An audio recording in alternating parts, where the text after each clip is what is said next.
Olá amigos, Shabbat Shalom a todos, mais uma vez bem-vindos. E que bom mais uma vez podermos estarmos aqui nesse Shabbat que o Eterno nos preparou para que nós possamos aqui dar continuidade ao nosso estudo da Brit Hadashah, do Novo Testamento e especificamente do livro de Mateus. E hoje nós vamos concluir o estudo sobre o Sermão do Monte, o sermão mais importante de Yeshua com respeito aos discípulos, acerca do caráter, acerca da atitude e das características de um modo geral que distingue a um verdadeiro discípulo do Messias. E no capítulo 5 de Mateus, nós vimos aspectos e atitudes que nos dirigem a Yeshua, e nos capítulos 6 e 7 tem a ver com os passos e as atitudes que tem a ver com estar em Yeshua. E o tema desse estudo de hoje é um dos temas que mais batalhamos, e sobretudo no trato com as pessoas, no trato uns com os outros, e principalmente quando nós formamos parte de uma comunidade. E esses princípios são princípios chaves, fundamentais para nosso tratar com os demais, e não somente entre as pessoas de uma comunidade, senão também aquelas pessoas que não seguem a mesma fé que nós. Por quê? Porque se você tem relações interpessoais e você é muito difícil com as pessoas que não têm a mesma fé que você, então hoje nós veremos princípios que se aplicássemos em nossa vida, deixariam nossas relações interpessoais mais agradável, mais leve e etc. E lembrando que temos visto que Yeshua, ele ensina um princípio e depois ele nos dá o exemplo de como aplicar este princípio e depois ele amplia o princípio. Então, no contexto de que Yeshua estava falando, no Sermão do Monte, e quando chegamos aqui no capítulo 7, nesse contexto, a partir do versículo 1 do livro de Mateus, capítulo 7, disse: não julgueis para que não sejais julgados. Ok? Aqui começa dizendo Yeshua que nós não devemos julgar para não sermos julgados. Ou seja, que este é o princípio que Yeshua ele vai nos ensinar. Não julgueis para que não sejais julgados. Agora, esse versículo aqui, aparentemente, ele é um pouco contraditório com o que disse o apóstolo Paulo em 1 Coríntios capítulo 5, que fala de que devemos julgar os irmãos da comunidade no sentido de exortar com respeito às ações que os irmãos estão tendo. Por quê? Porque em base à Escritura, se alguém está fazendo algo errado, nós devemos dizer a essa pessoa.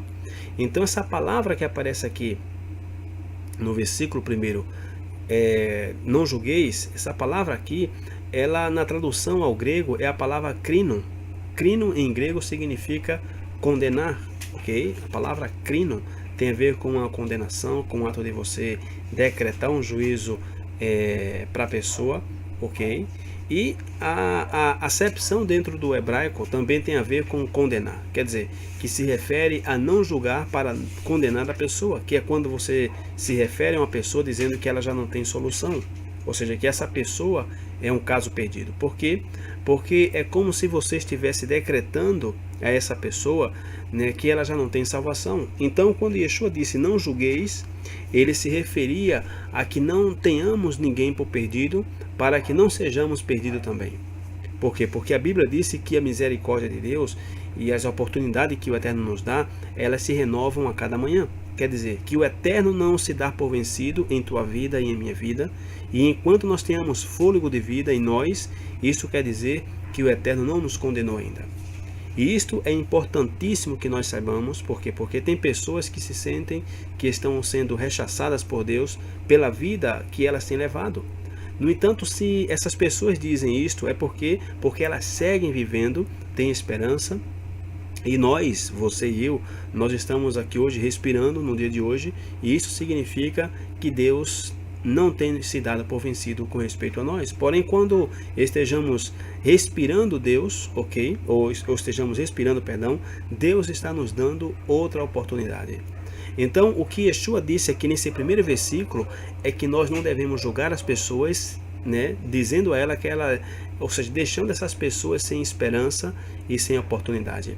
E no versículo 2 de Mateus capítulo 7, Yeshua vai dizer o seguinte: porque com o juízo com que julgardes, sereis julgados, e com a medida com que tiverdes medido, vos hão de medir a vós. Então vejamos o que o Messias, ele está aqui nos dizendo. No versículo 1 ele diz que nós não devemos julgar, ou seja, não devemos condenar a pessoa. E no versículo 2 ele está dizendo que com o juízo com que a gente julga, com que a gente condena, nós seremos condenados. Então, de maneira que se você mandar, por exemplo, por um tubo uma pessoa, pois você colherá o mesmo. E nos versículos 3 e 4 ele disse: e por que reparas tu no arqueiro que está no olho do teu irmão, e não vês a trave que está no teu olho? Ou como dirás a teu irmão: deixa-me tirar o arqueiro do teu olho, estando uma trave no teu? Ou seja, aqui Yeshua já vai começar justamente a nos mostrar coisas que têm a ver com a natureza do ser humano. A tendência é justamente minimizar os erros dos outros, ok? E minimizar também nossos próprios erros, ou seja, aumentar, ou seja, apontar os erros dos outros e minimizar os nossos erros. Porém, vejamos o que disse o rei Davi no Salmo de número 19, no versículo 12, dizendo: quem pode entender os seus erros? Expurga-me, tu, dos que me são ocultos. Quem poderá ser verdadeiramente honesto e sincero com suas debilidades, com suas fraquezas? E geralmente quando estamos chateados com alguém, a nossa tendência é justamente a gente inflar ou fazer, ou seja, devolver mais grande essa pessoa que ela nos fez, né? Ou seja, fazer pior do que ela nos fez. Porém, quando se trata de nós mesmos, ok? Então aí nós nos justificamos, nós somos dados a pedir misericórdia para nós e para os outros nós pedimos juízo. Então devemos ter a consciência de que na medida em que nós pedimos juízo para outras pessoas, dessa mesma maneira nós seremos medidos. Então assim que da próxima vez que você pedir a Deus juízo para outras pessoas, melhor você pensar muito bem, porque o Eterno começa o juízo contigo primeiro. Por quê? Porque o juízo começa pela própria casa. E no versículo 5 de Mateus 7 disse: hipócrita, tira primeiro a trave do teu olho, e então cuidarás em tirar o arqueiro do olho do teu irmão. E é interessante porque a Escritura nos ensina que nós temos que ir à pessoa que está pecando e que seja irmão na fé e exortemos essa pessoa com espírito de mansidão. Por quê? Porque em Gálatas capítulo 6, versículo 1 disse: irmãos, se algum homem chegar a ser surpreendido em alguma ofensa, vós que sois espirituais, encaminhai o tal com espírito de mansidão, olhando por ti mesmo, para que não sejas também tentado. Ou seja, que isso significa que é um ato de amor a gente ir exaltar uma pessoa, porém é um ato de ódio a gente ficar calado. Ou seja, quer dizer que se a gente ver alguém transgredindo a Torá, vendo alguém fazendo algo de errado e você fica calado, isso é um sinal de que você odeia essa pessoa. Por quê? Porque muitas vezes possa ser que a pessoa nem sequer saiba que ela está fazendo algo de errado. E é justamente o que disse Provérbios 27, verso 6. Leais são as feridas feitas pelo amigo, mas os beijos do inimigo são enganosos. Ou seja, que um verdadeiro amigo que te diz, é aquele que diz a você que você está mal naquilo que você fez. Uma pessoa que não se importa com você, simplesmente ela vai pensar que tua vida, ok, é tua e é teu problema e não vai te dizer nada. Então, de maneira que, se você verdadeiramente se considera amigo de alguém, pois se ele estiver equivocado, você deve exortá-lo, porém você deve ir com uma atitude de humildade, que a tua atitude diga a essa pessoa que você não se considera melhor do que ela ou que ele. E quem sabe neste momento a pessoa nem te agradeça, porém com o passar do tempo essa pessoa irá te agradecer, porque não é muito comum que as pessoas aceitem exortação, porém nós precisamos fazer isso em certas ocasiões. Porque do contrário, se você vai com atitude arrogante, né, vai assim com atitude soberba exortar alguém, é muito provável que vai te passar o mesmo, ok? Para que você deixe de ser arrogante, para que você deixe de ser orgulhoso, porque na medida em que você julga, você será julgado. E por outro lado, o princípio aqui é que tem a ver primeiro com você ir analisar primeiramente a tua vida para ver se você não está fazendo o mesmo erro que essa pessoa que você está criticando, porque se nós mesmos estamos mal nesta área, como nós podemos exortar outras pessoas na área onde eles estão falhando? Por isso que Paulo, em Romanos capítulo 2, verso 1, disse: portanto, és inexcusável quando julgas, ó homem, quem quer que sejas, porque te condenas a ti mesmo naquilo em que julgas a outro, pois tu que julgas fazes o mesmo. E geralmente nós não gostamos de ver nos outros as tendências que nós temos. Por quê? Porque nos coloquemos a pensar no que mais nos incomoda em uma pessoa, e o mais provável é que nós também temos essa atitude. Ou seja, quando a gente vê uma atitude numa pessoa que nos incomoda muito, 99% dos casos é porque nós temos essa mesma atitude. E a razão é que se você se identifica muito com essa atitude em alguém, isso significa que você está muito bem familiarizado nessa atitude. Então, assim que devemos ter muito cuidado na medida... só um minuto aqui. Na medida em que você, ou seja, nós devemos ter muito cuidado na hora, né, de dizer que alguém já não tem remédio. Por quê? Porque para Deus nós temos remédio. Por isso que também em Filipenses, no capítulo 2, versículos 5 ao 8, o apóstolo Paulo disse: de sorte que haja em vós o mesmo sentimento que houve também no Messias Yeshua, que sendo em forma de Deus, não teve por usurpação ser igual a Deus, mas esvaziou-se a si mesmo, tomando a forma de servo, fazendo-se semelhante aos homens, e achando na forma de homem, humilhou-se a si mesmo, sendo obediente até a morte e morte de cruz. Ou seja, que nós temos que ter esse mesmo sentir que teve o Messias, um sentimento de humildade, ou seja, que devemos considerar as outras pessoas como superiores a nós, considerar os demais como melhores que nós, e isto está muito complicado. Ou seja, considerar que Deus não somente vai te julgar em um nível divino, senão também a nível humano. Se você é uma pessoa muito estrita, muito rigorosa e muito forte em tua maneira de julgar as pessoas, então se você tem essa personalidade, também as pessoas vão estar te vendo com esse sentido crítico. Ou seja, nossos filhos, a nossa esposa, o esposo das esposas, teus familiares irão ver você da mesma maneira que você vê eles. E o problema é que quando você cometer um erro, aí sim você vai cair no pior. Então, se a pessoa está, ou seja, não é nenhum problema a pessoa ser perfeccionista, ser muito exigente, porém a pessoa tem que ser muito exigente com ela mesma. Nós devemos exigir de nós mesmos muito, nos medir com a vara mais estrita, porém com respeito aos demais, nós temos que baixar a medida. Por quê? Porque se temos assim altas expectativas com respeito aos demais, iremos estar assim amargurados o tempo todo. Irá chegar um momento em que nós não iremos suportar as pessoas, então temos que considerar os demais como o Eterno nos considera. Assim como o Eterno tem paciência conosco, assim devemos ter paciência com os demais. E no versículo 6 de Mateus, capítulo 7, aqui Yeshua ele vai nos ensinar a ter cuidado a quem nós vamos exortar, Nós estamos chamados, como discípulos, a exortar aqueles que, conhecendo a palavra, estando errado, porém nós temos que ter um limite, ou seja, nós não podemos exortar todo mundo por aí. Porque veja o que vai dizer o versículo 6.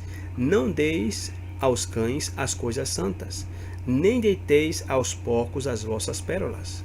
Não aconteça que pisem com os pés, voltando-se, vos despedacem. Ou seja, será que Yeshua ele estava aqui literalmente falando de porcos e de cães, de cachorro? Porque essas palavras aqui estão bem fortes e tratemos de imaginar a Yeshua falando de porcos e cães. Por quê? Porque aqui Yeshua ele está falando no contexto de pessoas. Porém, que classe de pessoas são essas? Porque nós sabemos que Yeshua ele é cheio de graça e de humildade. Agora, aqui Yeshua chama pessoas de porco e de cães, por quê? Porque aqui é uma referência aos idólatras, aqueles que não estão em pacto com Deus, os que estão fora de um compromisso com o Eterno, porque quando nós vamos exortar uma pessoa, nós temos que contar com elementos, nós temos que ter uma base sobre a qual vamos exortar essa pessoa, e a base para que nós exortemos uma pessoa é que ela esteja em um pacto com a palavra de Deus. Porém, se formos tratar de exortar uma pessoa que vai refutar a palavra de Deus, então simplesmente não temos que fazer isso. Não temos que estar debatendo, trocando conversa bíblica com pessoas que nos refutam. Porém, se nós formos tratar de exortar uma pessoa justamente assim, nós temos pessoas que nos pedem conselho para saber o que fazer com respeito às pessoas com as quais elas estão falando da palavra de Deus, e essas pessoas não querem mudar a sua vida, argumentando que elas já leram a Bíblia, que elas já sabem da Bíblia e etc. Porém, a pergunta é: o que você espera que eu responda a uma pessoa que não se interessa pelas coisas de Deus? Por quê? Porque ela irá dizer que não se meta na sua vida. Então aqui, o sentido aqui, o princípio aqui que Yeshua fala é justamente uma referência à Torá. Ou seja, as coisas santas aqui, que Yeshua fala de a gente não dar aos cães, é uma referência à Torá. E as pérolas são uma alegoria às interpretações da Torá. E nesse sentido, o versículo 6, ele poderia ser traduzido dizendo: não deem a Torá, ok? Não deem as instruções de Deus aos cães, nem lanceis vossas interpretações diante dos cães, dos cães. Não deem a Torá aos porcos, porque o porco não vai gostar de pérola, ok? Não vai gostar, os cães não vai gostar de coisa santa. E não dê a vossa interpretação da Torá aos cães. Ou seja, não ensine a uma pessoa que não está em pacto com Deus, que não guarda o Shabat. E essa é uma das coisas que nós temos que ter muito cuidado. Porque uma coisa é você convidar uma pessoa a celebrar um Shabat contigo, e outra coisa é que essa pessoa tem que guardar o Shabat. E isso não tem assim a ver com uma questão de desprezo, senão de misericórdia a essas pessoas, para evitar que essas pessoas sigam blasfemando da palavra de Deus por ignorância, e isso vai trazer piores consequências à pessoa. Então, por misericórdia, nós temos que ter cuidado com quem a gente compartilha essas coisas, a maneira em como nós devemos ensinar a palavra a outras pessoas, né, é com nossos atos, é com nossos frutos. Essa é a melhor maneira. Quase sem palavras, senão com os nossos frutos, nós iremos compartilhar com os demais. E aí sim, se a pessoa te perguntar, então aí sim você pode falar. Porém, se não nos perguntarem nada, não temos que falar nada da Torá. E Yeshua foi um exemplo nesse sentido.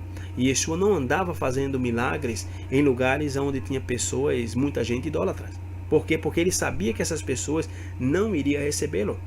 E também a Bíblia disse que Yeshua não fez muitos milagres nesses lugares, senão que ele não andava muito nesses lugares. E Yeshua, ele ia onde havia pessoas que tinham uma certa ideia e, quem sabe, havia assim se esquecido daquilo que aprenderam, porém que já tinham uma certa ideia dessas coisas. Então, quando prenderam Yeshua, o levaram adiante de Herodes. O que Herodes pediu? Herodes pediu que Yeshua fizesse um milagre. E é claro que Yeshua não fez. Ou seja, por quê? Porque Yeshua não iria fazer algo santo e divino para as pessoas que estavam pedindo para questioná-lo. E tem pessoas que, por mais que nós tratamos de falar da palavra e sempre estamos compartilhando da palavra do Eterno, mais elas se endurecem, mais elas ficam chateadas conosco. Então, aí é quando temos que aplicar esse princípio do versículo 6. Não deis aos cães as coisas santas, nem deiteis aos porcos as vossas pérolas. Não aconteça que as pisem com os pés e, voltando-se, vos despedacem. Ou seja, porque o que as pessoas fazem quando nós estamos falando a elas e elas não querem saber, elas começam a fazer o que? Elas começam a blasfemar daquilo que estamos lhe dizendo. E logo se volta contra nós, exatamente como disse aqui o texto, que voltando-se vos despedacem. Agora, e como nós fazemos para não nos equivocarmos? Porque tem ocasiões que nós podemos ver uma pessoa com atitude de rechaço, de não querer saber nada, e somente pela expressão da pessoa, ou seja, eu já não tenho vontade de dizer nada dessa pessoa. No entanto, nós podemos nos equivocar, porque nós não podemos conhecer o coração das pessoas. Nós não podemos ter uma grande, ou seja, nós podemos ter uma grande surpresa, porque enquanto algumas pessoas pedem para, ou seja, podem querer estar escutando ou estão nos escutando politicamente, outras pessoas que aparentemente não querem saber nos dão atenção e mostram-se mais interessados no curso da conversa. E um caso na Bíblia, ou seja, um caso na Bíblia de exemplo, é justamente na vida do apóstolo Paulo, que não queria saber de nada e terminou sendo um líder extraordinário. Então, como podemos saber quem é um cão, ok? E não quer saber de nada, e quem tem o potencial de se converter em um tzadik, que é uma pessoa justa? Como podemos saber se não podemos ver o coração das pessoas? Pois a resposta vai estar justamente no versículo 7 ao versículo 11, que disse: Pedi e dá-se-vos-á, buscai e encontrareis, batei e abre-se-vos-á. Porque aquele que pede recebe, e o que busca encontra, e ao que bate abre-se-lhe-á. E qual dentre vós é o homem que, pedindo-lhe pão a seu filho, lhe dará uma pedra, e pedindo-lhe peixe, lhe dará uma serpente? Se vós, pois, sendo maus, sabeis das boas coisas a vossos filhos, quanto mais vosso Pai, que está nos céus, dará bens aos que lhe pedem. E em Lucas capítulo 11, no versículo 13, diz o seguinte: Pois se vós, sendo maus, sabeis dar boas dádivas a vossos filhos, quanto mais dará o vosso Pai Celestial o Espírito Santo àqueles que lhe o pediram? Ou seja, o Espírito Santo, ou seja, para que o Espírito Santo é dado? Pois para nos ajudar a discernir. Porém, o contexto aqui o contexto aqui não é se pedirmos o que queremos e ele vai nos dar, ok? Esse não é o contexto aqui, ok? Não é somente você pedir, né? Senão que o contexto de pedir aqui e nos será dado é no contexto de como você vai medir as outras pessoas, ok? De não fazer juízo, de não condenar essas pessoas. Aqui não está dizendo que você vai pedir um apartamento e o Eterno vai te dar o apartamento. Não é nesse contexto que está falando aqui, de que se pedir, dá-vos-á. Não, o contexto aqui é de se você pedir discernimento, o Eterno vai te dar o Espírito Santo, porque o Espírito Santo vai te guiar em toda a verdade. Então, você sabendo a verdade, você conhecendo a verdade, você tendo a verdade, você vai saber como discernir as coisas. Ok? Então, é nesse sentido aqui que Yeshua disse: pede ao Eterno que te dê discernimento, seu Espírito, sua sabedoria, para determinar o coração das pessoas. Isso é o dom do discernimento. E discernimento é ver mais além das aparências. É poder observar uma pessoa e saber de que espírito é essa pessoa. É ter a capacidade de ver a alma da pessoa. Então, de maneira que, quando não saibamos como julgar uma situação com respeito a uma pessoa, quando não saibamos como iremos a essa pessoa, quando não saibamos como exortar uma pessoa, pois peçamos ao Eterno seu discernimento, peçamos seu Espírito. E Yeshua, ao ver as pessoas, somente com falar com as pessoas, Yeshua já sabia o que havia no coração dessas pessoas. Por quê? Porque Yeshua é direto ao ponto. Então devemos também recordar de Nicodemos, que chegou com todo um protocolo, e Yeshua, sem mais nem menos, ou seja, sem mais delongas, disse: ok, Nicodemos, você precisa nascer de novo. Porém, nascer não do ventre de uma mãe. Nascer de novo para você poder entrar no reino dos céus. E Yeshua sempre foi ao ponto direto. Ele sabia o que havia no coração dos homens. E quem de nós não gostaríamos de ter esse dom de discernimento? Pois bem, nós temos que pedir e nos será dado. Se buscamos, acharemos.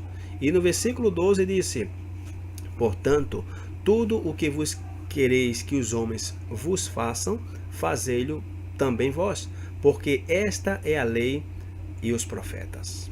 E aqui está a conclusão do versículo 1 ao versículo 11, ou seja, a maneira em que nós queiramos que as pessoas falem conosco, temos que fazer o mesmo. Por quê? Porque isso, como disse aqui Yeshua, é a lei e os profetas.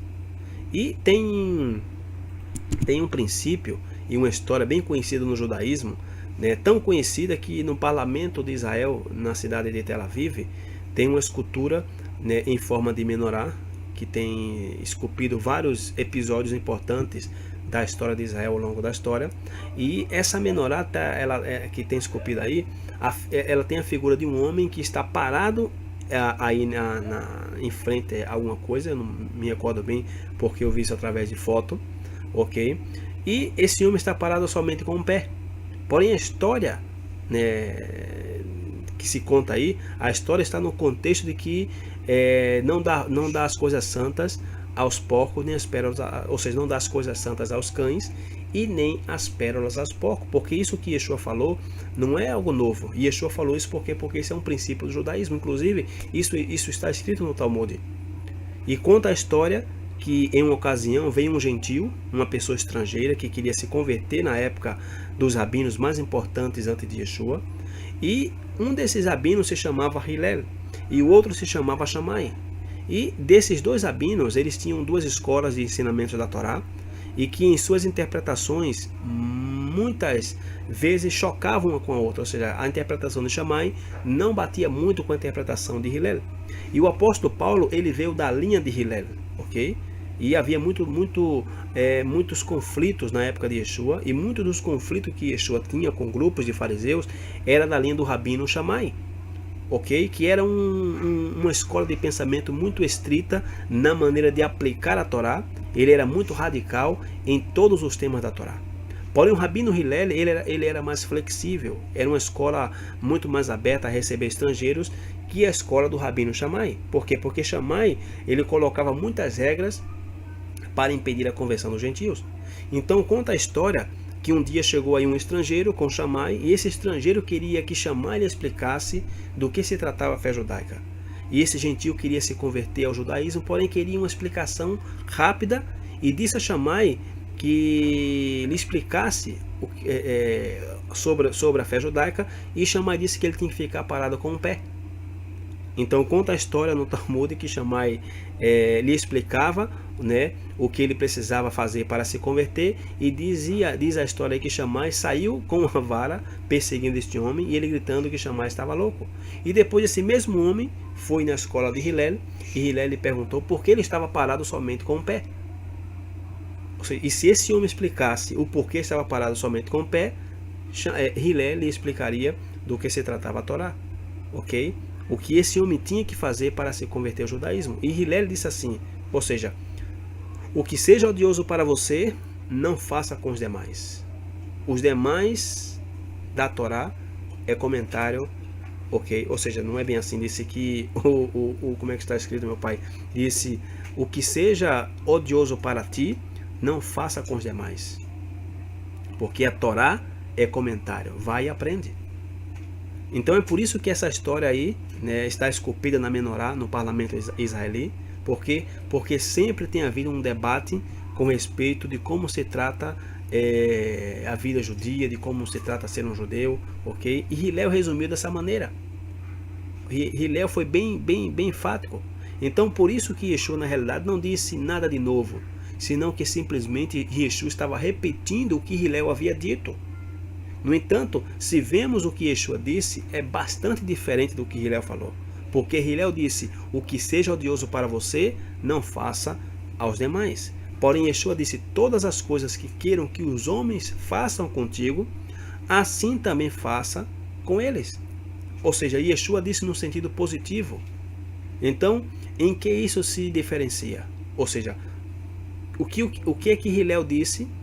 Cumpre, ok? Se cumpre, você cumpre. E se você se trancar ou seja, praticamente Hillel estava dizendo, se você se trancar em um quarto, no pior da tua vida, e aí você já cumpre com isso, que é o mais fácil. Ou seja, para você não ir na rua se aborrecer com ninguém, não tratar ninguém, se tranca no quarto. Porém, Yeshua disse que tem a ver com se dedicar a fazer todas as coisas que gostaríamos que os demais fizessem por nós. E dessa maneira tem muito mais trabalho. Por quê? Porque nós que enfatizamos no pacto e na Torá, e tudo que implica cumprir todos os mandamentos, nós temos que ver a substância. E qual é a substância que Yeshua nos deu? Faça aos outros o que você gostaria que os outros fizessem contigo. Por quê? Porque esta é a lei e os profetas. Ou seja, que Yeshua disse que isto é a Torá e os profetas. Então, queres guardar a Torá? Então se dedique a fazer aos outros o que você gostaria que os outros fizessem contigo. E isso vai te levar a todos os outros mandamentos. É por isso que a Bíblia menciona que amarás o teu próximo como a ti mesmo. E no final Yeshua fala que desses dois mandamentos, no Shema Israel e amar o próximo como a ti mesmo, depende da lei. Por quê? Porque se você faz aos outros o que os outros, ou seja, o que você faz aos outros, o que você quer que os outros façam com você, isso vai te levar a todos os mandamentos. Por quê? Porque esse é um princípio no judaísmo. Por exemplo, em Apocalipse, quando se fala que aquele que for santo se santifique mais, e o que for puro se purifique mais, e aquele que for sujo se suje mais, isso é um princípio do judaísmo. Que um pecado chama outro pecado, uma transgressão chama outra transgressão, e um mandamento chama outro mandamento.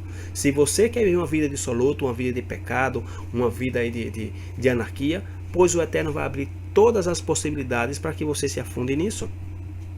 Porém, se você quer guardar a Torá, se você quer viver uma vida santa, uma vida dedicada à palavra, pois também o Eterno vai te abrir todas as portas. Então, até aqui é o encerramento do tema de não julgar os outros, né, com o princípio de tratar os outros como nós queramos ser tratados.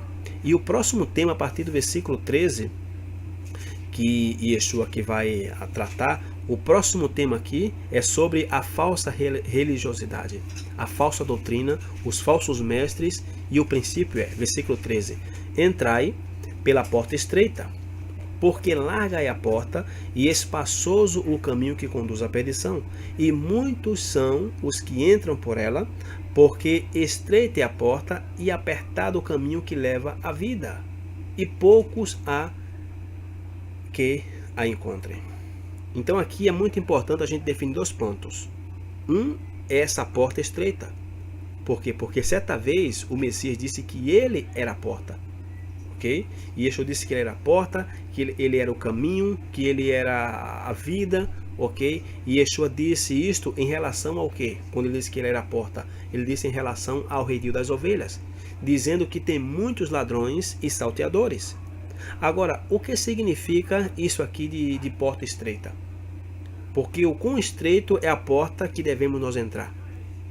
Como nós sabemos se nós estamos nessa porta estreita que nos leva à vida eterna? Como? Porque o que a gente vê por aí muito justamente são coisas das pessoas dizerem, não, nós estamos na porta estreita. Eu quando morava em Curitiba, e eu estava largando do trabalho, e eu estava passando num ônibus em frente a um templo, né, de Salomão que está sendo construído em Curitiba. É um templo enorme, como o templo de São Paulo. E de repente eu estava vendo umas irmãzinhas já de idade assim, olhando para o templo, pelas roupas, pela característica daquelas irmãs, elas eram irmãs conservadoras, né, certamente da Assembleia de Deus. E elas dizendo assim, tá vendo, irmã? Aí é porta larga, nós estamos na porta estreita. E isso, eu fiquei pensando realmente o que é que essas irmãs entendem, né, de porta estreita. Como nós devemos, ou seja, como é que elas sabem se realmente elas estão na porta estreita ou não? Porque a porta estreita, segundo Yeshua aqui, é a que nos leva à vida eterna. Porque todos os crentes, como eu acabei de falar aqui, citar um exemplo, pensam que estão caminhando pela porta estreita. Porém, será verdade, por exemplo, que o evangelho ou que os evangélicos, o cristianismo, está passando pela porta estreita? Porque o fato de ser um crente em Cristo significa que você está na porta estreita, num caminho estreito. A prova de fogo é justamente no versículo 21 de Mateus 7, no mesmo capítulo, porém o versículo 21, que disse, nem todo o que me diz Senhor, Senhor, entrará no reino dos céus, mas aquele que faz a vontade de meu Pai, que está nos céus. Então as pessoas mencionadas aqui no versículo 21 ao 23, obviamente, pensarão que elas eram crentes enquanto gritavam Jesus, Jesus é o Senhor. E depois mencionaram todas as coisas que fizeram em seu nome. Ok? Que expulsaram o demônio, que fizeram isso, que fizeram maravilhas, que curaram, etc. Então apenas ser um crente não coloca ninguém na porta estreita. Nem mesmo se a pessoa faz milagre em nome de Jesus. Isso não te garante nada. Porque os magos do Egito também fizeram milagre. Ok? Satanás faz milagre, opera maravilhas, ele se transforma em anjo de luz, segundo a Bíblia.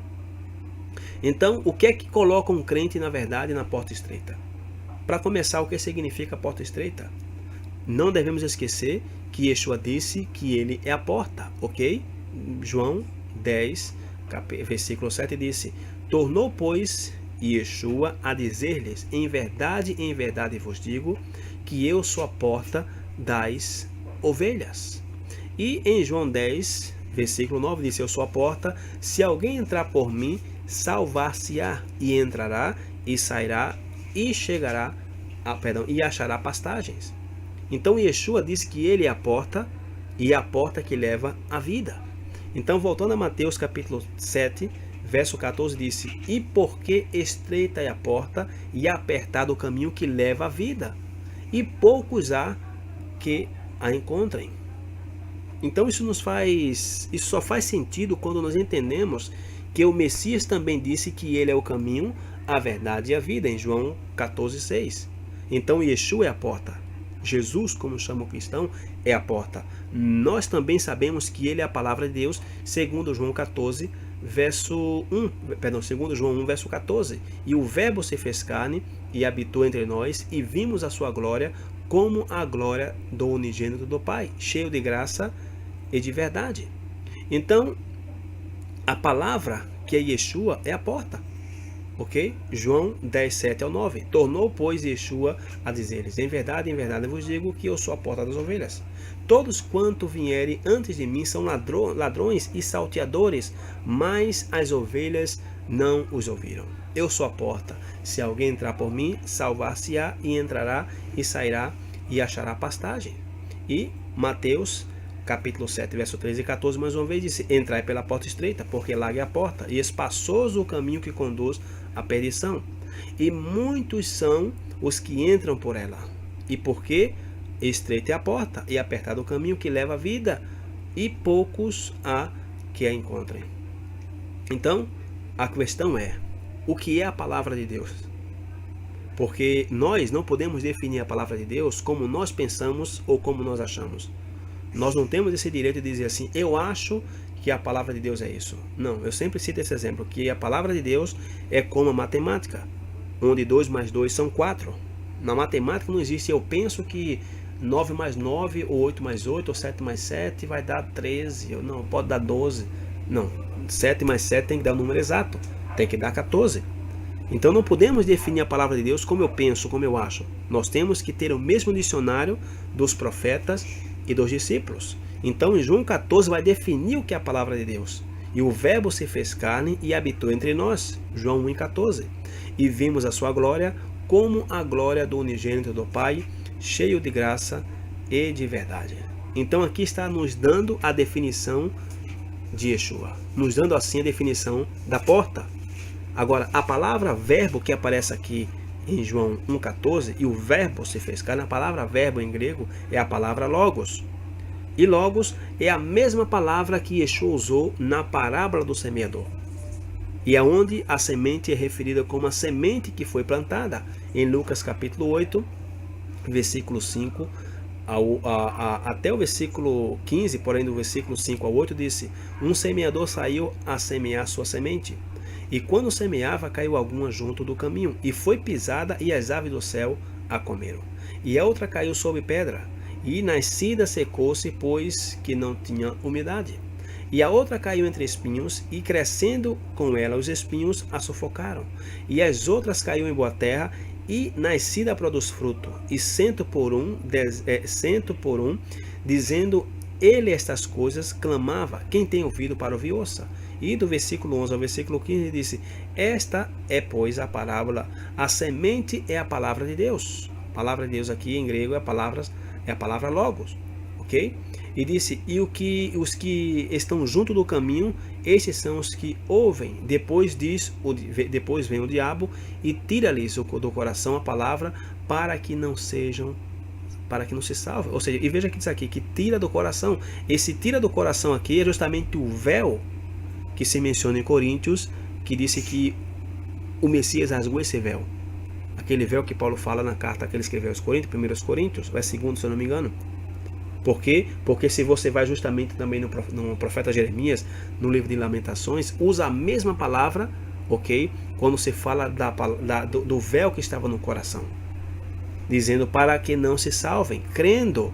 E os que estão sob pedra, esses são os que, ouvindo a palavra, a recebem com alegria, mas como não tem raiz, apenas creem por algum tempo e no tempo da tentação se desviam. E aqui caiu entre espinhos, esses são os que ouviram e indo por diante são sufocados com os cuidados e as riquezas e deleite da vida e não dão frutos com perfeição. Ou seja, as pessoas que estão tão preocupadas com o ganha-pão, tão preocupadas com a crise, tudo com medo da crise, tudo diz que tem fé em Deus, mas tudo com medo de perder o emprego para morrer de fome, sabe o que mais? Esquece a palavra de Deus, esquece tudo e pronto, se eu não tivesse emprego eu vou morrer. A gente ouve muitas pessoas isso, ouve muito, muito mesmo. O que seria de mim se eu não tivesse esse emprego? Como que o eterno fosse ou seja, como que o Deus, ou seja, como que o trabalho dela fosse o que lhe provesse o sustento. E aqui diz o quê? Que essas pessoas ouvindo, porém são sufocadas, né? Indo adiante, depois que ouviram a palavra, são sufocadas com o quê? Com os cuidados e riquezas e deleite da vida e não dão fruto com perfeição. E aqui caiu em boa terra, esses são os que, ouvindo a palavra, conservaram no coração honesto e bom, e dão fruto com perseverança. E também nós vamos aqui a Tiago, porque isso é um paralelo com Tiago, uma coisa interessante, porque Tiago 1, verso 21 disse: por isso, rejeitando toda a imundícia e superfluidade de malícia, recebei com mansidão a palavra em voz exortada, a qual pode salvar as vossas almas. Ok? Veja o que Tiago está dizendo aqui, que nós temos que rejeitar toda a imundícia e superfluidade de malícia, receber com mansidão a palavra que em nós é enxertada, a qual pode nos salvar a nossa alma. Então essa parábola do semeador que Yeshua contou é sobre o quê? Sobre a palavra sendo plantada, enraizada em nossas vidas e produzindo frutos. E no versículo 22, Tiago vai dizer: e sede cumpridores da palavra e não somente ouvintes, enganando-vos a vós mesmos. E curiosamente, apenas depois que Yeshua explica a parábola do semeador em relação à palavra de Deus, e Yeshua diz o que devemos fazer com a palavra de Deus. Agora comparemos esses versículos que nós lemos com Lucas capítulo 8, versículo 20 e 21. E foi-lhe dito: então lá fora a tua mãe, ou seja, estão lá fora a tua mãe e teus irmãos, que querem ver-te. Mas respondendo ele, disse-lhes: minha mãe e meus irmãos são aqueles que ouvem a palavra de Deus e a executam.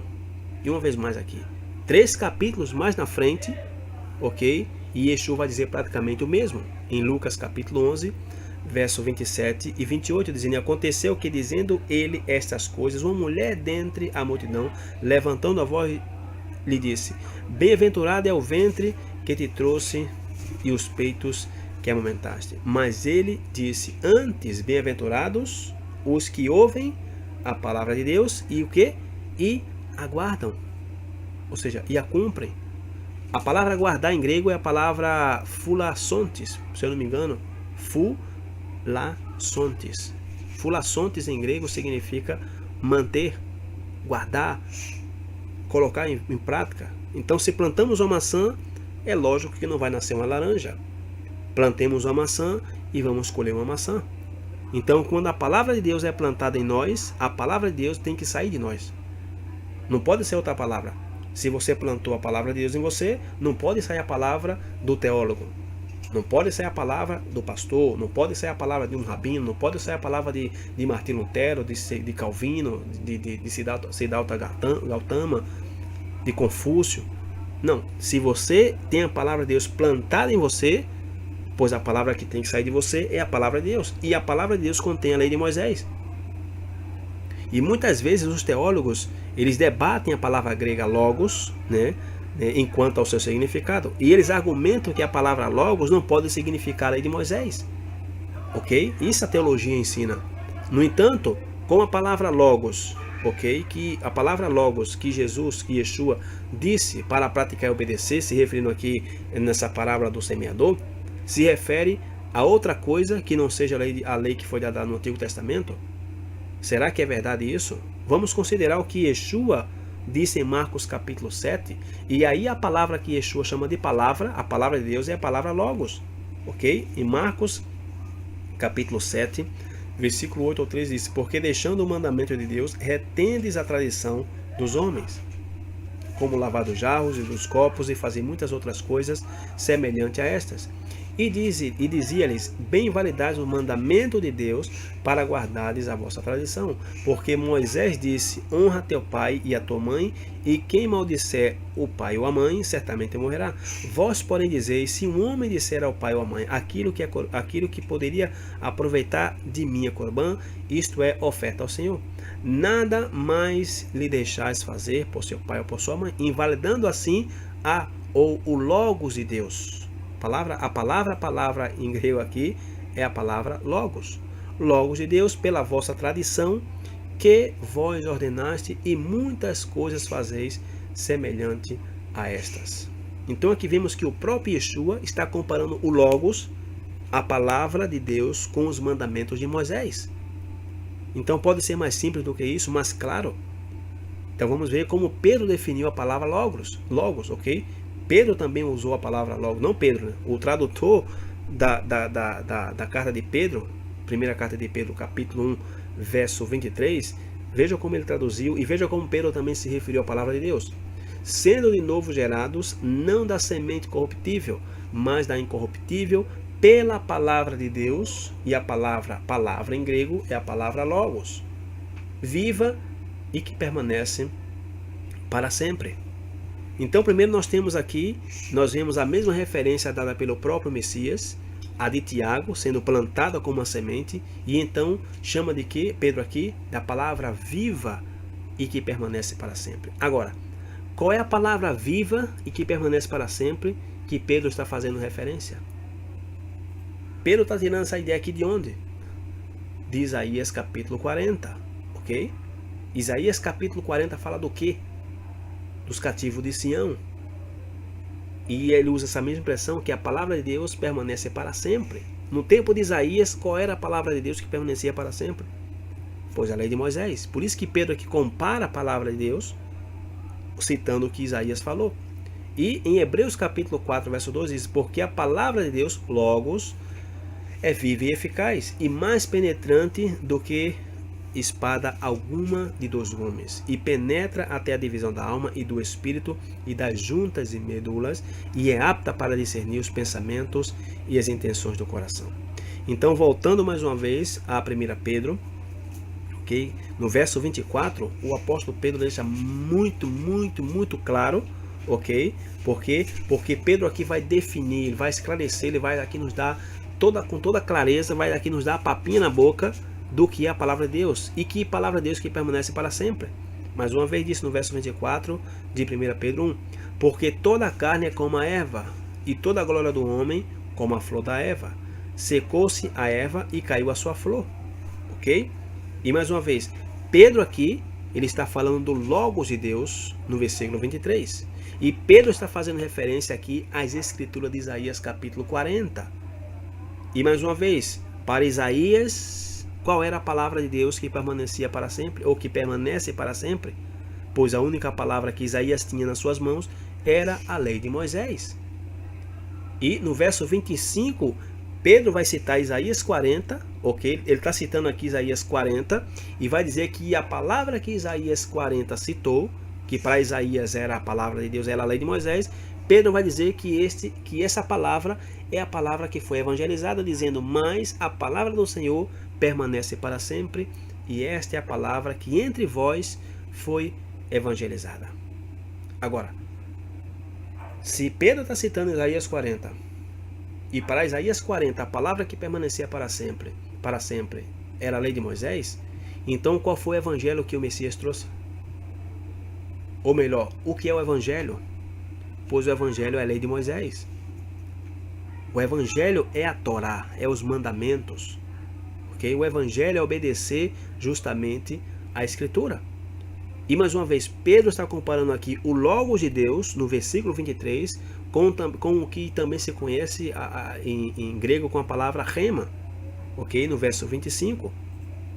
Porque a palavra aqui em grego, aqui já é a palavra rema, ok? E onde mais nós vemos essa palavra rema de Deus? Porque rema significa a palavra de Deus revelada, ok? Literalmente, se você pega a palavra rema em grego, vai te dar a definição do Strong, que rema significa a palavra de Deus revelada e aplicada pelo Espírito. E nós encontramos essa palavra rema sendo aplicada pelo Espírito em Romanos 10:8. Mas que diz, a palavra está junto de ti, na tua boca e no teu coração. Esta é a palavra rema da fé que pregamos. Agora, Paulo está citando o que aqui? Paulo está citando um texto da Torá, um texto que se encontra em Deuteronômio, capítulo 30, verso 14. Porque esta palavra está muito perto de ti, na tua boca e no teu coração. Para quê? Para viver pela fé, para dizer que estás debaixo da graça? Não, para a cumprires. Então, qual é a palavra que devemos obedecer ou que deve ser obedecida? Continuemos aqui no versículo 15. Vês aqui hoje, tenho proposto a vida e o bem, a morte e o mal.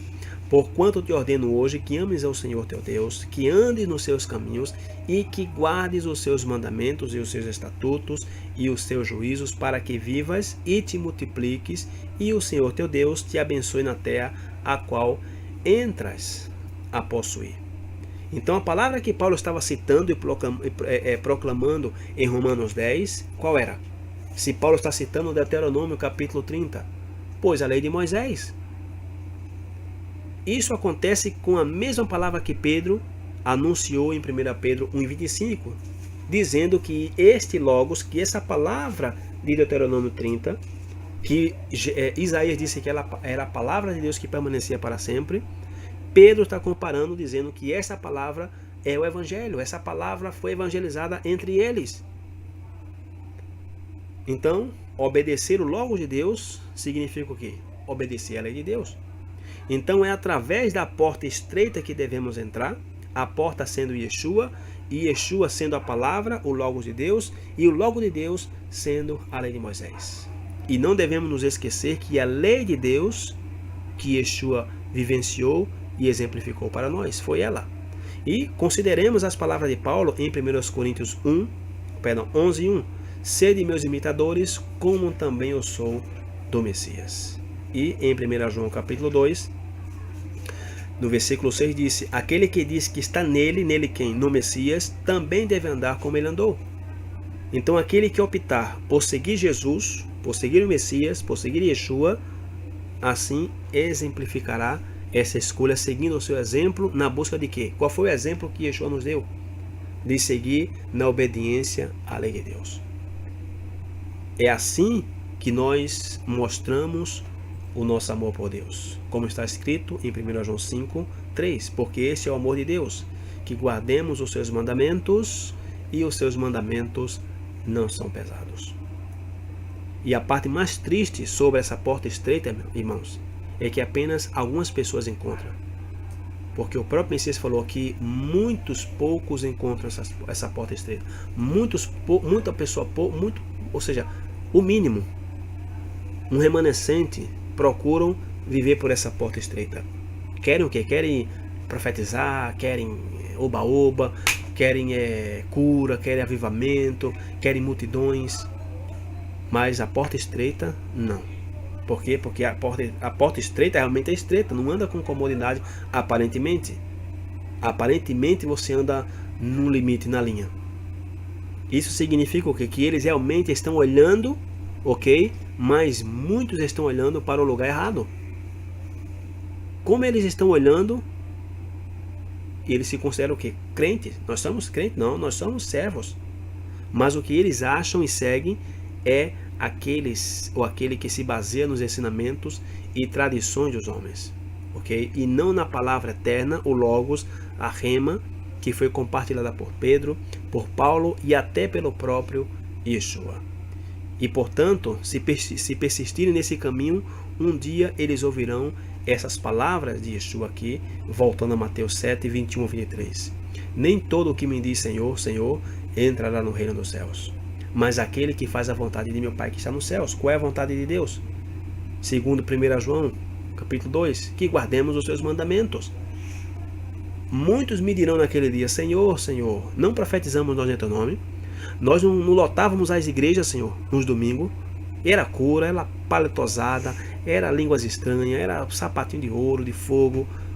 Era um poder impressionante. Em teu nome não expulsamos demônio, e em teu nome não fizemos muitas maravilhas. Então lhes direi abertamente: nunca vos conheci, apartai-vos de mim, vós que praticai iniquidade. E a palavra iniquidade aqui em grego é a palavra anomia, ok? E o que significa anomia? Anomia é um substantivo feminino, ok? De anomos. A significa como estar aqui, uma partícula negativa, sem. Nomos significa lei, ok? Anomia, sem lei. Negação da lei, ilegalidade, falta de conformidade com a lei, violação da lei, desacato à lei, iniquidade e impiedade. Nomos em grego significa lei, mais uma vez, e a preposição a significa contra, contrário, como anticristo, como antissemita. Então, o Messias, e para meus amigos cristãos que talvez vejam esse vídeo, alguns, Jesus aqui está dizendo que esses aqui, embora fizeram muitos milagres, lotaram igrejas, Yeshua vai dizer: eu não conheço vocês. Por quê? Porque vocês não atuaram conforme a lei de Moisés. E no versículo 13, mais uma vez em Mateus 7, disse: entrai pela porta estreita.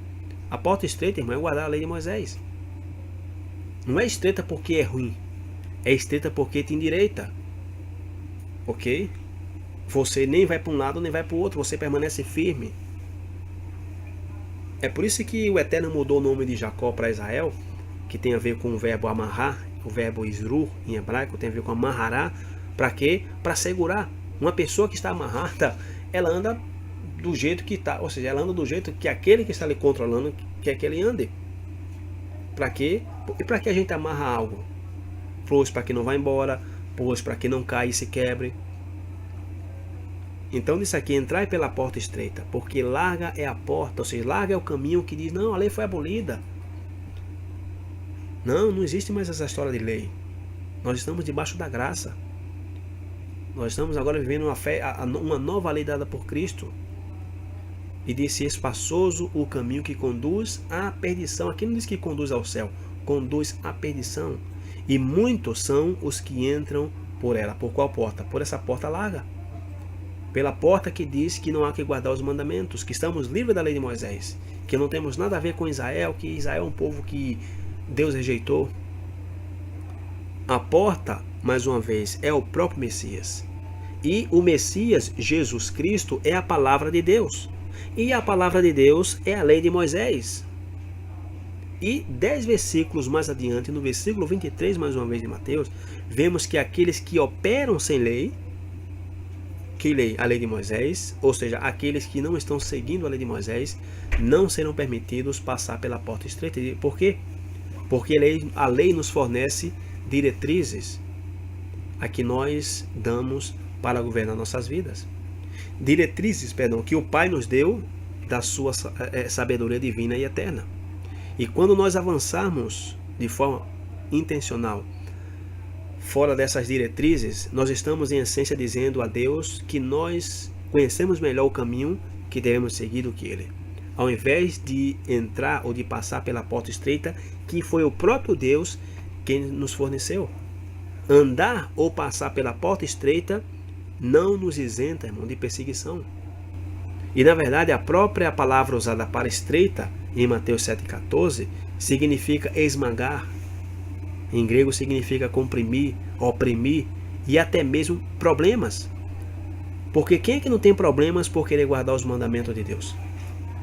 Praticamente todos aqueles que estão voltando às suas raízes hebraicas da fé e querem guardar os mandamentos, e especificamente o Shabat, passam por algum tipo de problema.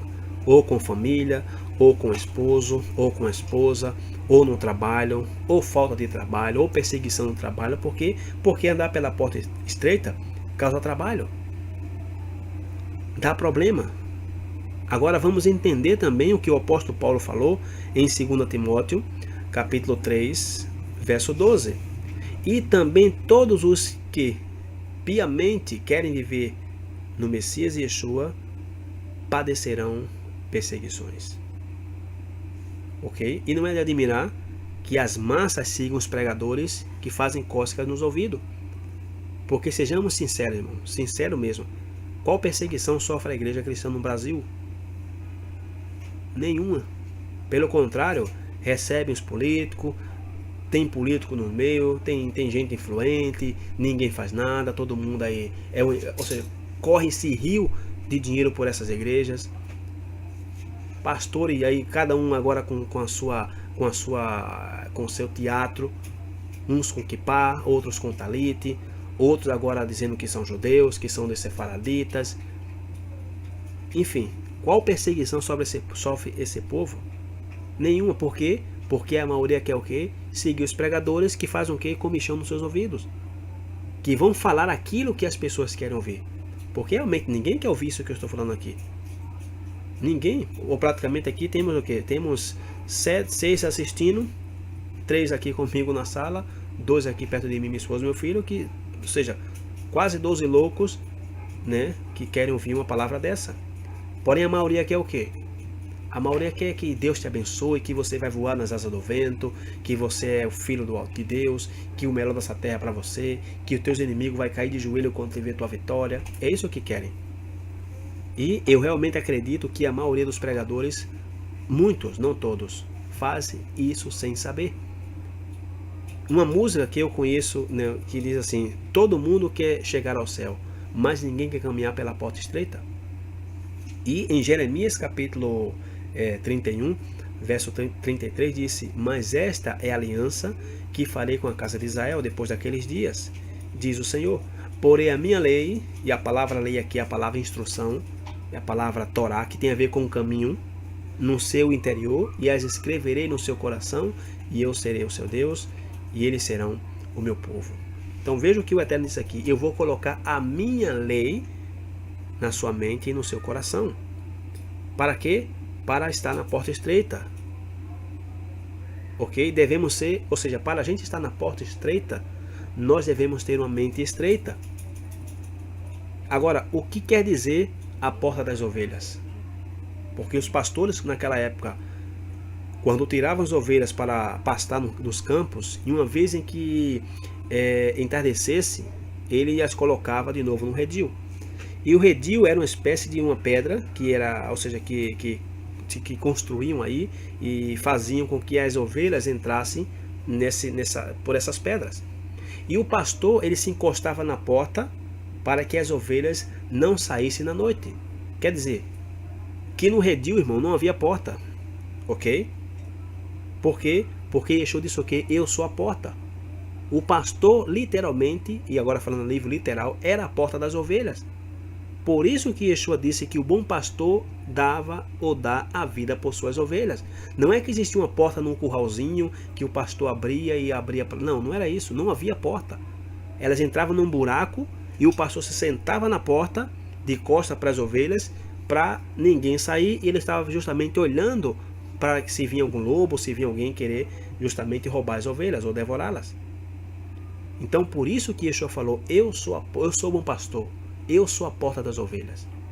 Então aqui no contexto da falsa religiosidade, Yeshua fala acerca da porta, do bom pastor, e também fala do caminho.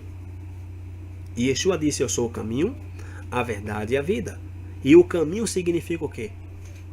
Por que Yeshua disse que era o caminho? Porque o caminho no pensamento judeu, caminho, a palavra derer, em hebraico, tem a ver com a interpretação correta da Torá. E Yeshua disse: eu sou o bom pastor de Israel. Os outros pastores que trataram de pastorear as ovelhas de Israel são pastores assalariados. Eles não se importam com as ovelhas, né, porém somente com sua lã. E em Ezequiel 34 fala justamente dos pastores de Israel que estavam se aproveitando das ovelhas, que haviam estado guiando mal as ovelhas de Deus. E Deus disse que iria tomar suas ovelhas e iria dar a um pastor, a um bom pastor, e esse pastor é o Messias. Então assim que Yeshua está falando nesse contexto, e o que significa é que o verdadeiro pastor, que está verdadeiramente interessado pelas ovelhas, é Yeshua. Então assim que devemos entrar por ele, que é o caminho, e ele vai interpretar a Torá como se deve interpretar. Ele vai nos explicar letra por letra. Incluso no judaísmo se ensina, inclusive tem uma paraxá, que no judaísmo se chama a Torá do Messias. Inclusive nós já gravamos, acho que o ano passado, uma paraxá assim, que existe uma Torá, que é a Torá do Messias, e essa Torá é onde está perfeita, onde o Messias explicará letra por letra segundo os rabinos. Esses espaços que há entre as palavras, que nós estamos vendo aqui nas traduções, e também no hebraico, diz os rabinos que o Messias vai explicar tudo, até esses espaços em branco. Então, geralmente, os rabinos, né, eles citavam uns aos outros. Eu cito. E hoje em dia você vê que os rabinos, ele não tem assim uma maneira de dizer assim, não, assim está escrito. Os rabinos atualmente falam, não, assim disse Maimonides, assim disse o grande sábio Bil Nagaon, assim disse Nahman de Breslov, assim disse Rashi. Os rabinos se citavam e citam uns aos outros.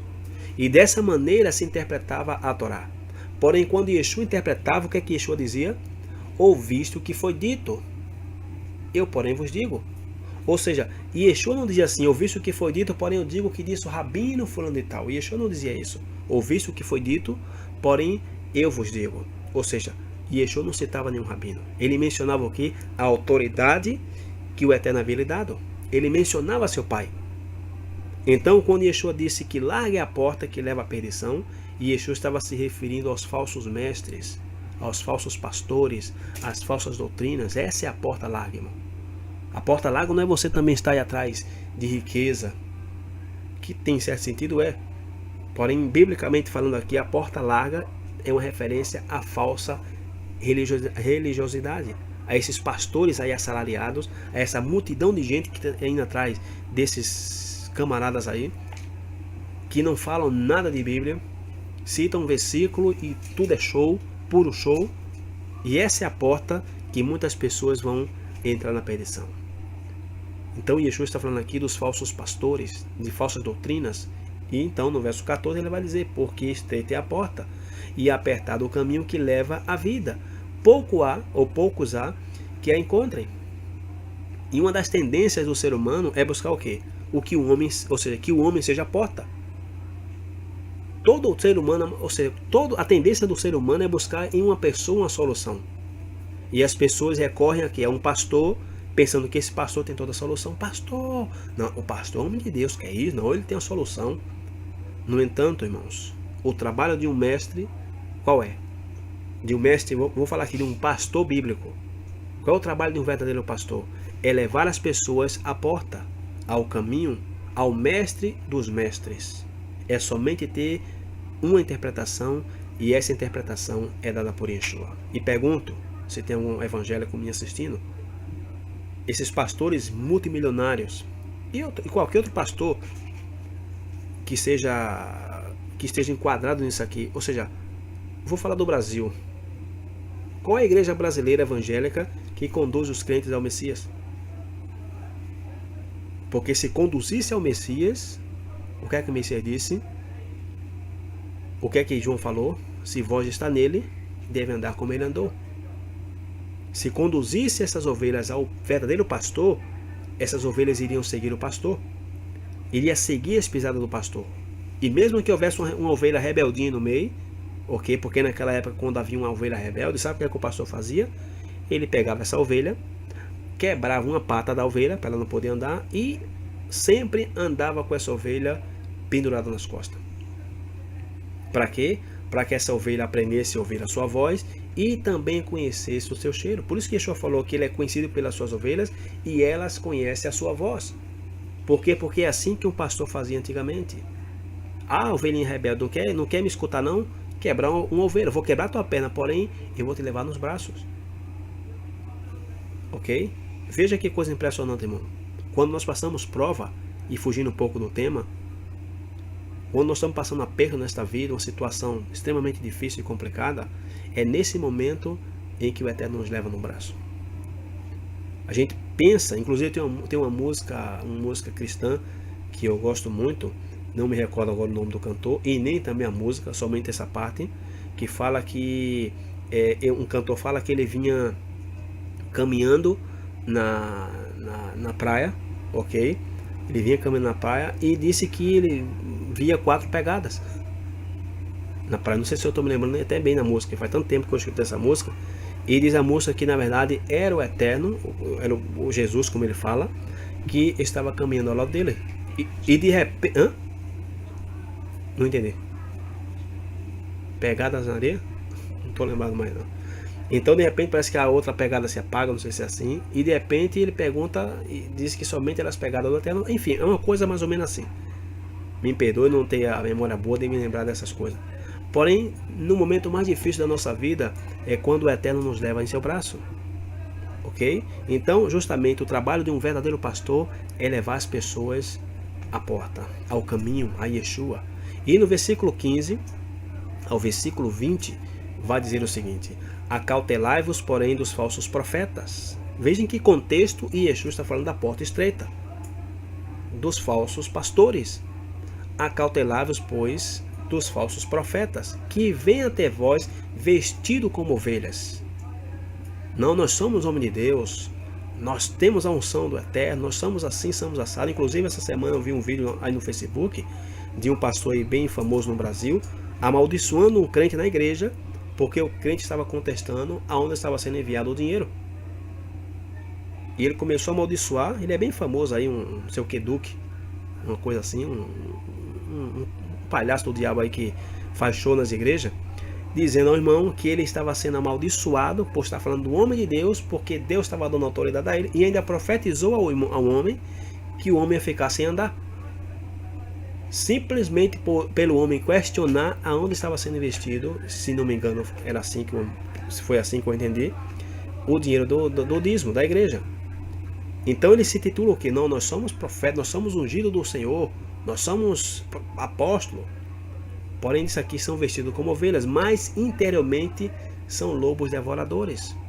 Pois por seus frutos os conhecereis. Porventura colhem-se uva dos espinheiros, ou figos dos abrolhos? Assim toda árvore produz bons frutos, e toda árvore má produz frutos maus. Árvore na Bíblia é um sinônimo de ser humano. Frutos na Bíblia é um sinônimo de mandamentos. Ok? Ter bons frutos na Bíblia é você guardar os mandamentos. Ter maus frutos na Bíblia é você não guardar mandamentos. E diz o verso 18: não pode a árvore boa dar maus frutos, nem a árvore má dar frutos bons. Toda árvore que não der bom fruto, corta-se-á e lança-se no fogo. Portanto, pelos seus frutos os conhecereis. E tem pessoas que são muito agradáveis, pacientes, etc. Falam com carinho, com aquela mansidão. E claramente, aparentemente tem o fruto do Espírito. Porém não são crentes. Então por que tem os frutos do Espírito? Porque não é somente, o fruto do Espírito não é somente você, não é você falar em línguas, ok? O fruto do Espírito é o que se menciona em Gálatas capítulo 6.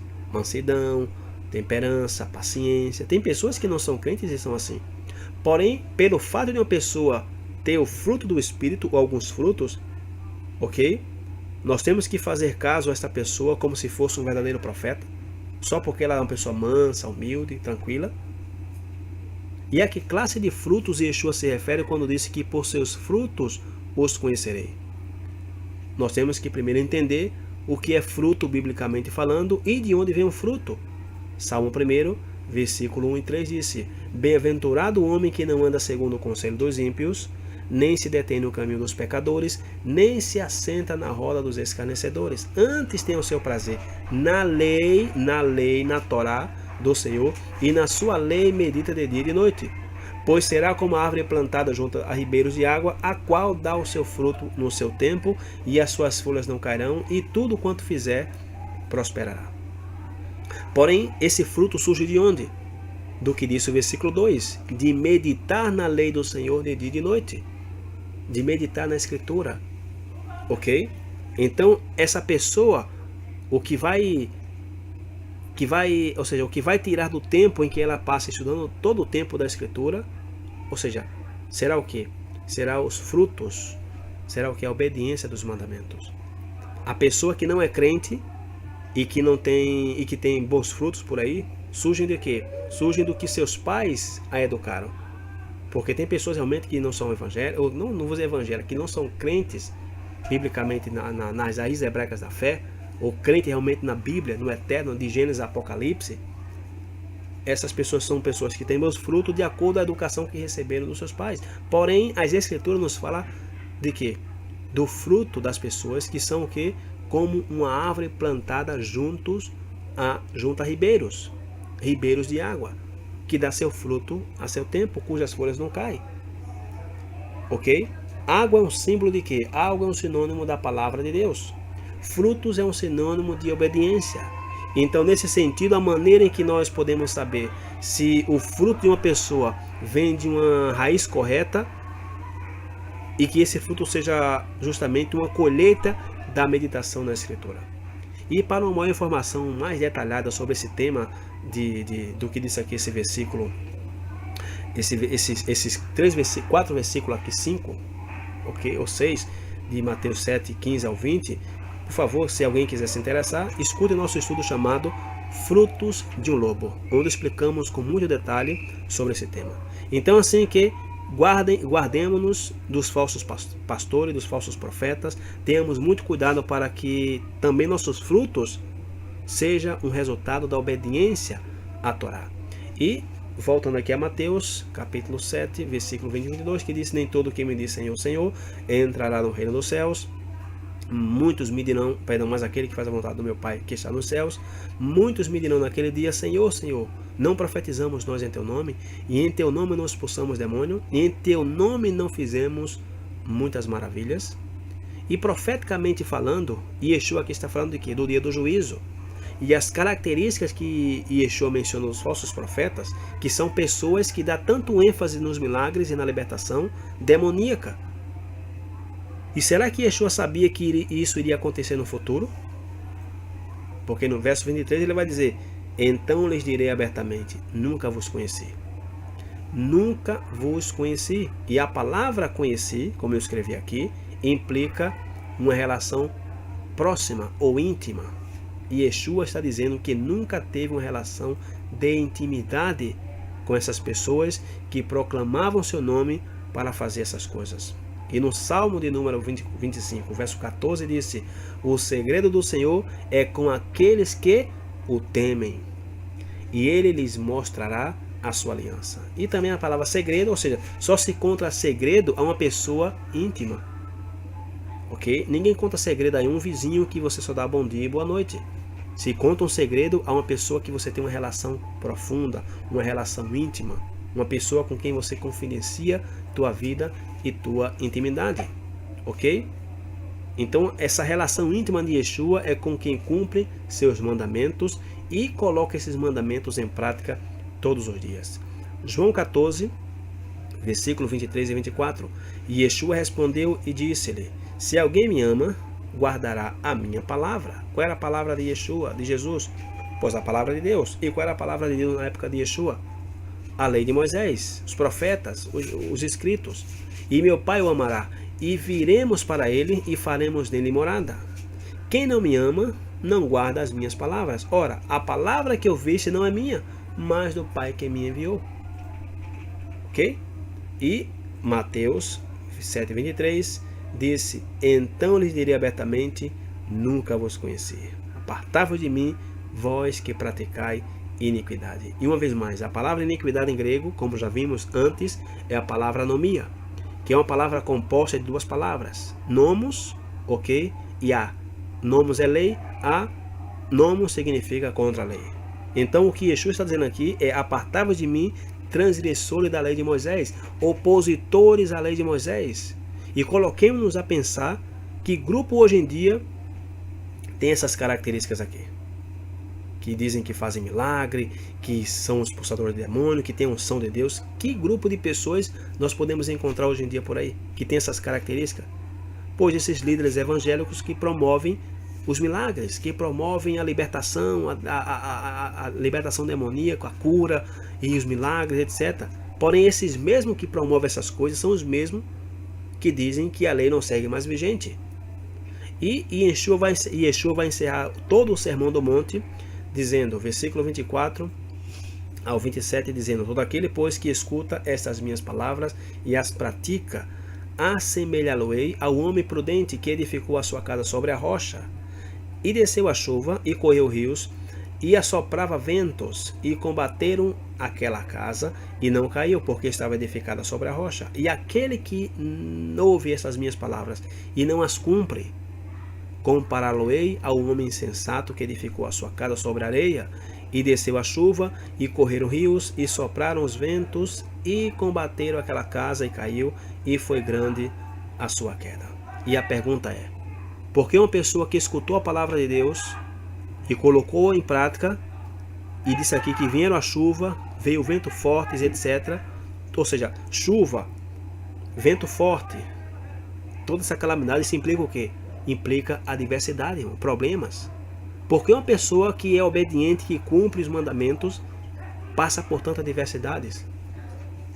Pois o lógico pensar é que a pessoa que obedeceu e vieram chuvas e tempestade, que é um sinônimo aqui de dificuldades, de problemas.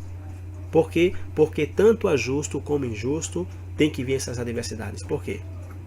Pois para que você e eu obedeçamos não por receber uma recompensa aqui nessa terra.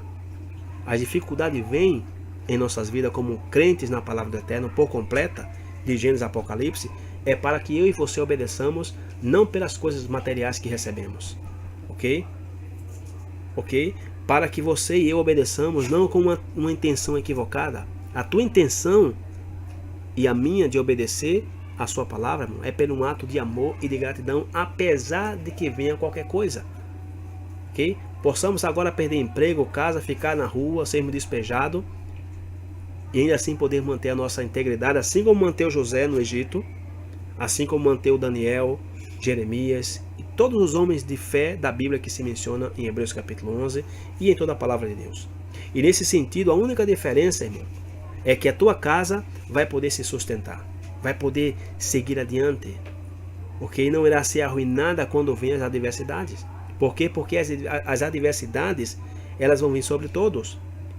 E a única diferença é que se você escutou e colocou em prática as palavras da Torá, pois você irá permanecer firme sobre a rocha. E tem uma frase que eu aprendi, não acredito que minha internet caiu, gente.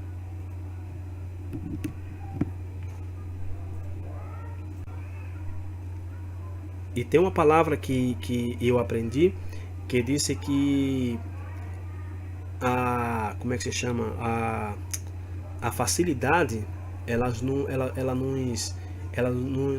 como é que se chama? As dificuldades nos fortalecem.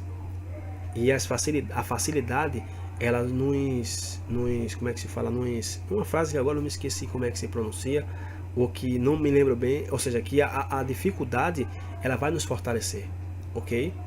E justamente você tem não a facilidade, a dificuldade vai te fortalecer.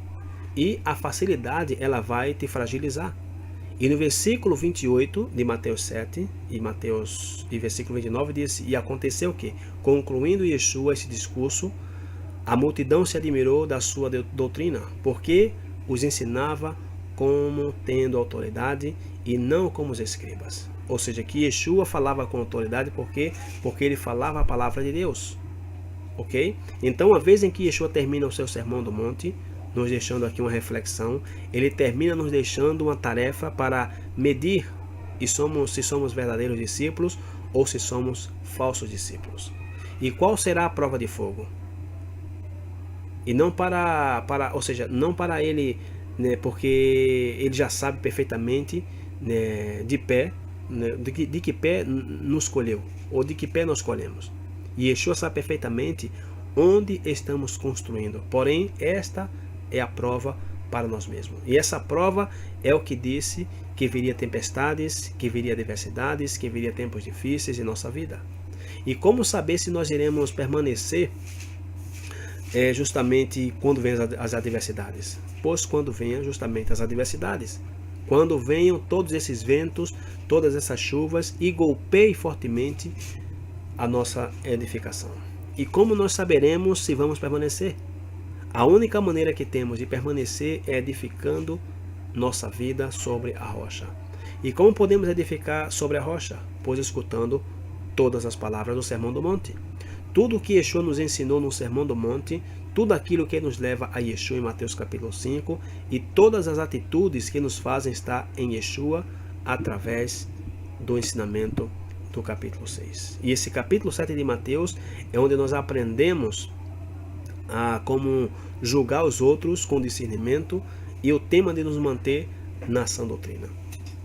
E se nossa casa permanecer, se edificamos nossa casa sobre a rocha, se escutamos as palavras de Yeshua, seus ensinamentos, e não somente as escutamos, senão que as coloquemos em prática, então podemos ter a segurança de que nossa morada há de permanecer. Porém, se tudo isto que nós escutamos simplesmente entrou por um ouvido e saiu pelo outro, então essa será a nossa grande ruína. Pai, nós te agradecemos por nos chamar dentre as nações, dentre as multidões, dentre esse amplo caminho, Pai, que leva à perdição e que muitos vão por ele. Obrigado, Senhor, por nos chamar de tuas ovelhas e te pedimos que toda essa experiência que tivemos juntos ao estudar essas palavras, possam uma vez mais começar de novo a restaurar tuas ovelhas e fazer a separação entre o joio e o trigo. Te pedimos, Senhor, que esse sermão, que esses ensinamentos que aprendemos nesse capítulo, façam a separação entre tuas ovelhas e aqueles que não são tuas ovelhas. Que esta mensagem faça a separação neste mundo tão corrompido e em todos aqueles que cheguem a escutar e a entender esta mensagem do que significa edificar nossa casa sobre a rocha e edificá-la sobre a areia. Tua palavra disse, Senhor, que tu colocarás em nós o querer, como fazer, por tua boa vontade. Te pedimos, Senhor, que coloque em nós esse querer por tua boa vontade e te pedimos em nome e pelos méritos de Yeshua. Amém.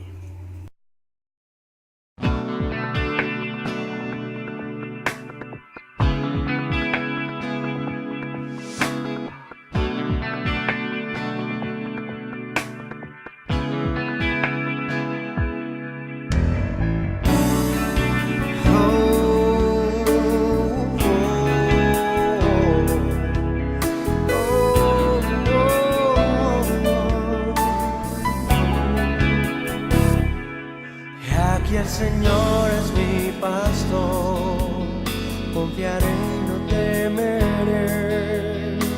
Él es mi fortaleza y mi canción. Él es mi Dios, Él es Señor, eterno amor, mi dulce Salvador.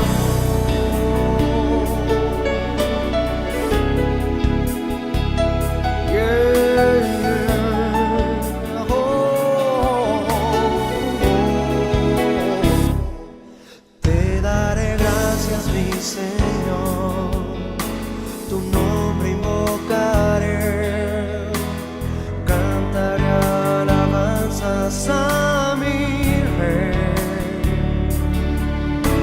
Con júbilo diré y gritaré a Sion, grande es en ti el Santo de Israel. Caminaremos en tu luz, porque de Sion saldrá la ley, y de Jerusalén palabra del Señor.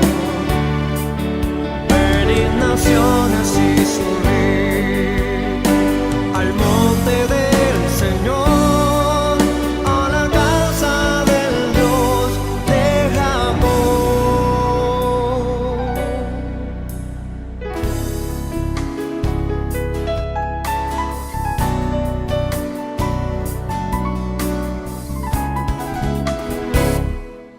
Te daré gracias, mi Señor,